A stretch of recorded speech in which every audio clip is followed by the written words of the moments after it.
सुबह की पहली किरण के साथ जब मोहन अपने खेत पहुंचा तो उसकी आंखें फटी की फटी रह गईं। जहां कल तक धूल उड़ती थी, आज वहां घुटनों तक ऊंची हरी भरी फसल लहलहा रही थी। बड़े बड़े चमकदार आलू और मोतियों जैसे मटर के दाने। तभी वहां से काला गुजरा। काला हैरानी और चिढ़ के साथ, अरे मोहन, ये क्या तमाशा है? कल शाम तक तो यहाँ मिट्टी उड़ रही थी और आज एक ही रात में इतनी बड़ी फसल। कौन सा गड़ा हुआ खजाना हाथ लग गया है तेरे? या कहीं शहर से कोई चोरी का माल लाकर यहाँ गाड़ दिया है? नहीं काला भाई, ये ना कोई चोरी है और ना कोई तमाशा। ये तो ऊपर वाले की मेहरबानी है। कल एक घायल चिड़िया की मदद की थी, बस उसी की दुआओं ने हजी रंग दिखाया है। देख भाई, कितने सुंदर आलू और मटर है, तू भी थोड़े घर ले जा। दुआएं? चिड़िया मुझे बेवकूफ समझता है। ये जरूर कोई काला जादू है। जोर से, मुझे तेरे खैरात की जरूरत नहीं है मोहन। याद रख, जो रातों रात उगता है वो रातों रात ढल भी जाता है। काला के मन में शांति नहीं थी। वो जानना चाहता था कि मोहन को ये सब मिला कैसे। वो बिल्ली के कदमों से मोहन के टूटे हुए घर के पीछे पहुंचा और खिड़की से कान लगाकर सुनने लगा।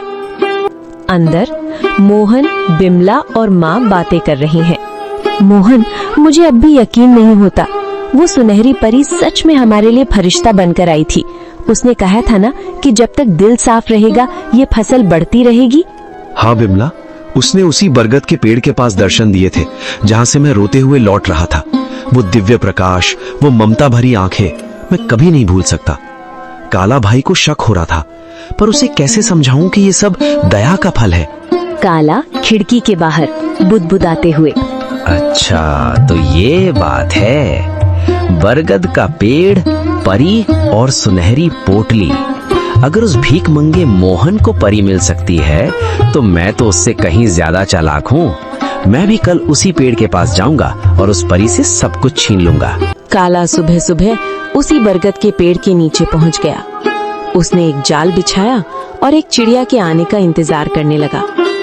उसने सोचा कि वो किसी चिड़िया को घायल करेगा और फिर उसकी मदद का नाटक करेगा।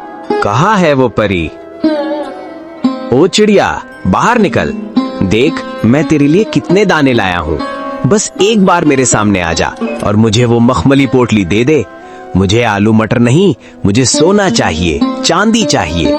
मैं उस मोहन से बड़ा आदमी बनना चाहता हूँ। काला घंटों चिल्लाता रहा। कभी रोने का नाटक करता तो कभी लालच में पेड़ की टहनियां हिलाता, लेकिन वहाँ सन्नाटा छाया रहा। अचानक एक तेज ठंडी हवा चली और एक आकाशवाणी हुई। काला, प्रार्थना हृदय से की जाती है, लालच से नहीं।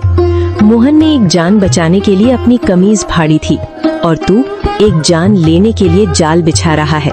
जा, तुझे कुछ नहीं मिलेगा क्योंकि तेरा मन ईर्ष्या की राख से भरा है। लालच की फसल कभी मीठी नहीं होती। नहीं, ये नाइंसाफी है। उस गरीब को सब कुछ और मुझे कुछ नहीं। अगर मुझे नहीं मिला तो मैं मोहन का भी कुछ नहीं रहने दूंगा। मैं आज रात उसके खेत को शमशान बना दूंगा। मोहन ने पहली फसल घर लाई।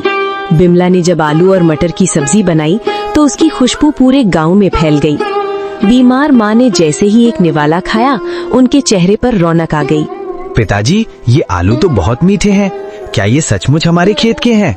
अब मुझे स्कूल जाने के लिए नया बस्ता मिलेगा ना? हाँ मेरे बच्चे, अब हम कभी भूखे नहीं सोएंगे।